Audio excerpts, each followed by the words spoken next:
Good day guys, welcome back, it's me Nate, and I'm back with another one of my episodes of quick guides for DCS. Today we're covering the DCS MiG-15bis model, and we're going to be talking about the ASP-3N Gunsight up here, and the employment of the main cannons.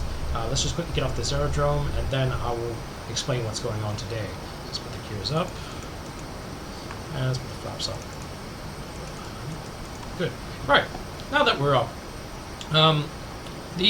I've chosen to do the cannons first over cold start or a takeoff of tutorial, mainly because this is a less common video found on the internet. I am really hoping this will be informative and helpful to you guys who really want to be able to use the weapons quickly and get into the action much quicker. At some point I will do the takeoff, landing, and cold start videos, but today we're going to be focusing on the use of the weapons. So first, let's talk about the gunsight, because this is the easy one. Now, the gunsight comprises of a few components. The reflex sight here, which is where the glass reflects the target reticle, which comes with a dimmer, here, like a sunglasses unit. So there's that. Also has a brightness knob here to adjust the brightness, and here it has a target wingspan ranger. This is linked to this one here on the throttle itself, so you can have a hands-on throttle version of the wingspan change. These are meters in enemy target wingspan. Now the manual recommends 10 meters for enemy aircraft, about 30 meters for medium-sized aircraft such as twin-engine aircraft or bombers, and up to 45 to 50 meters, which I think is the max setting on the site for big bombers like B-52s and whatnot. Now that is actually powered along with the weapon system on the circuit breaker board here. Now let's quickly go into the circuit breaker board while I try and trim this thing out. Now, in the cold start videos, you would have powered the circuit breakers, and the last set is the weapons one, which is the one we're focusing on today.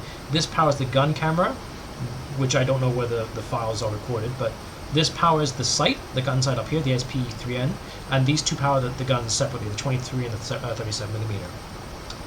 So once you've got all those set up during the startup, your aircraft is the weapon system and the sights are powered. To actually charge the weapons, you need to actually hold down the weapon charging armament panel here to charge the weapons. Now you need to do this individually and a bit slower than the MiG-21, because you need to hold them down for the weapon to be armed. Now once it's armed, it will show up on your weapons panel here. These three red lights represent the three different weapons, and if you look closer you can see 23, 23, 37. So these two on the left represent the 23mm, and this one on the right represents the 37mm. Now to arm it, you use the weapon armament control panel here, and you hold down the weapon you want to arm. And you have to hold down until one of these light up. So let's start with the 23s on the left. There, it's on. The first one's on. The second one, that's also armed, and the 37. This takes a bit longer, it's also armed. Now I can only assume that the MiG-23's weapons are electronically or hydraulically activated by an electrical system to charge the weapons, either to load it or charge the bolt. Now the weapons are charged, but you still need to actually unflick the safety switch here to actually fire the weapon. Now I think if you hold down the trigger, the guns actually fire. Nope, it's locked, so that's my bad. So you need to flick open the safety switch, and now the weapons are armed. So you have all the red, the lights are red, the weapons are armed, and your safety flips cover is off. So you can now fire the weapons. So let's try the 23mm. It works, and let's try the 37. Just to visually inspect outside. If the 23s work, 37 works. So that's actually it for the weapon system. It's a very straightforward system. There's very little to it. You're now ready to go. The other thing you need to do to engage a target now, to go back to the gun sight before I forget, is to cage uncage function. Now the gun sights by default are caged, so to protect the gun sight in high energy maneuvers or big G turns. So this will not move, and no matter what I do, it's a fixed sight. It's fixed on the reflex sight.